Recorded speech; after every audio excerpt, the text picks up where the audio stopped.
muna ako.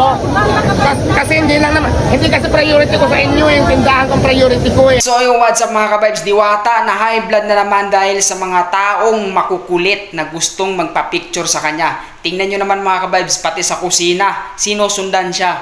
Kaya naman mga ka-vibes, hindi na matikman ni Diwata itong luto ng kanyang mga tauhan. Eto, panoorin nyo mga ka-vibes. Hindi na ako mapagtrabaho pag kayo na lang. Tapos pag hindi kayo sabi mo, kayo rito na nag-vlog sa akin, pag hindi kayo napagbigyan, pag dumami yung views nyo, yung mga masasamang nasasabi ko, hindi kayo napag-usapan yung upload nyo. Pwede mo magtrabaho muna ako. Kasi hindi lang naman, hindi kasi priority ko sa inyo yung tindahan kong priority ko eh. Naikausap sana kung pwede magtrabaho muna ako bago yung social media na yan. Diba? Kailangan ko kayo, supporters ko, pero kailangan ko din yung tindahan ko, mas importante. Diba? Katulad yan, ipakita nyo, gamit nyo. Ngayon mga ka-vibes, naintindihan nyo na siguro itong kagandahan ni Diwata. Isos muna.